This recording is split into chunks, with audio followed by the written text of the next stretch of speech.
යේසුස් ක්‍රිස්තුස් වහන්සේගේ කරුණාව තුළ අපට මේ සතියන්තයට පාතබන්න කරුණා ලැබුණු මොහොතේ අදවස බලමු ශුද්ධ බයිබලයේ 1 සාමුවෙල් 13 වෙනි පරිච්ඡේදයේ 13 වෙනි පදය. සාමුවෙල්ද සාවුල්ට කතා කොට නුඹ අනුවන ලෙස ක්‍රියා කළෙහිය. නුඹේ දෙවියු ස්වාමින් වහන්සේ නුඹට අණ කළ උන්වහන්සේගේ ආඥාව රක්ෂා කළේ නැත. රක්ෂා කළා නම් ස්වාමින් වහන්සේ නුඹේ රජකම ඊශ්‍රායෙල් කෙරෙහි සදා කාලයටම ස්ථිර කරනවා ඇත. සෙනෙහවන්ත සහෝදර සහෝදරිය, සාවුල් ඊශ්‍රායෙලි ප්‍රථම රජ ලෙස ආලේප කරන මොහොතේ සාමුවෙල් විසින් සාවුල්ට ආඥාවක් දෙනවා. ඔබ ගිල්ගාල් වලට යන්න. ඔබ දවස් 7කින් එනවා. ආවාට පසු දෙවියන් වහන්සේට ශාන්ති පූජාව කරමු. ඉන් අනතුරුව නුඹට කළ යුතු දේ දෙවියන් වහන්සේ මඟ පෙන්නයි කියලා. ඊට පස්සේ සාවුල් පිටත් වෙලා යනවා. මගේ සෙනෙහවන්තය, 1 සාමුවෙල් 13 වෙනි පරිච්ඡේදයේ 8 වෙනි පදයේ සඳහන් වෙනවා, නියම කර තිබුණු කාලයේ හැටියට සත් දවසක් නැවතී හිටියත් සාමුවෙල් ගිල්ගාල් වෙතට ආවේ නැහැ. එම නිසා සාවුල් සෙනග ඔහු වෙතින් විසිරලා යයි කියන බයට සාවුල් විසින්ම දමන සහ සාති පූජා ඔප්පු කරනු ලැබුවලු. එම පූජා ඔප්පු කර අවසන් වූ මොහොතේම සාමුවෙල් එනවා. එවිට සාවුල්ගෙන් අහනවා මොකද්ද මේ කලේ කියලා. සාවුල් රජ පුදුමාකාර උත්තරයක් දෙනවා. ඔබ එන්න පරක්කු නිසා සතුරාවන පිලිස්සුරු ඇවිත් අපිට පහර දුන්නොත් අපිට ස්වාමීන් වහන්සේට කන්නලව් කරන්න කාලයක් ඉතුරු වෙන්නේ නැති නිසා මම අකමැත්තෙන් වුණත් මේ පූජා ඔප්පු කළා කියලා.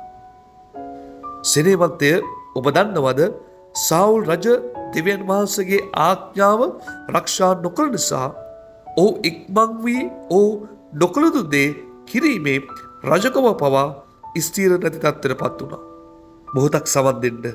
සමහර විට අපේ ජීවිතයේ තුලින්ද සමහර තීරණ අපේ තුල තිබෙන ඉක්මන්කම නිසා මෝඩ තීරණ අපද ගනු ලබනවා. සමහර ඒවා දෙවියන් වහන්සේගේ ආඥාවන් පවා කඩවන ඒවා. නමුත් අපි පසු හිතනවා මම තව පොඩ්ඩක් ඉවසුවනම් හොඳයි කියලා. මම හිතනවා සාවුල් රජතුමාත් එසේම හිතන්නේ නැති. ඒ දේ නිසා සාවුල් රජතුමාට සදා කාලෙටම ස්ථිර වූ රජකම පවා ඔහුට නැති වෙනවා. ඔබත් ඉක්මන් වී ගන්නව තීරණ නිසා සමහර විට ඔබටම කියලා තිබුණු යම් ආශිර්වාදයක්, යම් යහපත් දේ පවා අහිමි වෙලා යන්න පුළුවන්. එම නිසා අපි කල්පනාකාරී වෙමු. අපි ගන්නව තීරණ දෙවතුන් තුල යහපත්දයි නිරතුරු විමසමු. ඉක්මන් වීම තුල තමන්ට අයිති රාජකාරියක් පවා සාවුල් කරනු ලැබුවා. අපගේ ජීවිතේ ඉක්මන් වීම තුල එන්නේ කැළඹීම පමණයි. ඒ කැළඹීමෙන් එන්නේ නපුර අයහපත පමණයි. මගේ සෙනෙහවන්තය, දෙවියන් වහන්සේගේ පමාව උන්වහන්සේගේ දෝෂයක් නෙමෙයි. නිසි ලෙස නිසි දේ නිසි කාලයට දෙන්නා වූ දෙවියන් වහන්සේ අපේ දෙවියන් වහන්සේ. ඒ නිසා අපි නිරතුරු දෙවියන් වහන්සේ විශ්වාස කිරීමට පුරුදු වෙමු. ඉක්මන්කම අපි අත්හරිමු. බලා සිටීමේ කාලය අපි වැඩ කරමු. මේ වචනය අපි ආශිර්වාදයක් කරගමු. අපි යාඥා කරමු. ප්‍රේමණීය පියාණේ, අදවසේ මේ සුදුරු වචන නිසා සුදේ ස්වාමීන් එක බලයක් වෙලා, ඒක ආලේපයක් වෙලා වෙන සමන් දෙනෝ සෑම ජීවිතවල හදවත් ඔබ ස්පර්ශ කළා. මන්ද ස්වාමීන් ඉක්මන් වී ගන්නව තීරණ මත තිබෙන්නේ කැළඹීම පමණමයි, අයහපත පමණමයි. එබැවින් ස්වාමීන් ඉවසිලිමත් සිටින් සියල්ල ස්වාමීන් වහන්සේ අපේ ජීවිතයට යහපත පැමිණීම තුළ බැවින් ස්වාමීන් ඉවසිලිමත් සිතක් ස්වාමීන් අපේ කෙනෙකා තුළ සෑදූ වෙනවා. එදා සාවුල්ගේ ජීවිතේ ඔහුට තිබුණා වූ සදාකාලම ස්ථිර වූ ඒ රජකම පවා ඔහුගේ ඉක්මන් වීම තුළ නැති වුණා. එවැනි ජීවිත ස්වර්ණවස බොහෝ ඇතිබෙනි. ඒ අතරට ස්වර්ණ නොවන පිණිස ස්වාමීන් අපේ ජීවිතේ වහන්සේ ස්වර්ණවස ඉවසීමේ සිතක් සෑදූ වෙනවා. වෙන ස්වාමීන් අදවස බාරයි, දවසේ සීල වැඩ කරතු බාරයි. ස්වාමීන් කෙවන අයහපත් කාලගුණයේ යම් කිසි ජීවිතයක් පීඩාවට පත් වෙලා ඉන්නවද?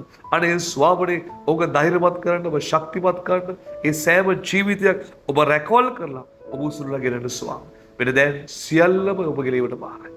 ආශිර්වාද කළවරෝ මේ වචනේ බාරයි, සවදුන සෑම ජීවිතයක් බාරයි. ජේසුස් ක්‍රිස්තුස් වහන්සේගේම උතුම් නාමයෙන්. ආමේන්.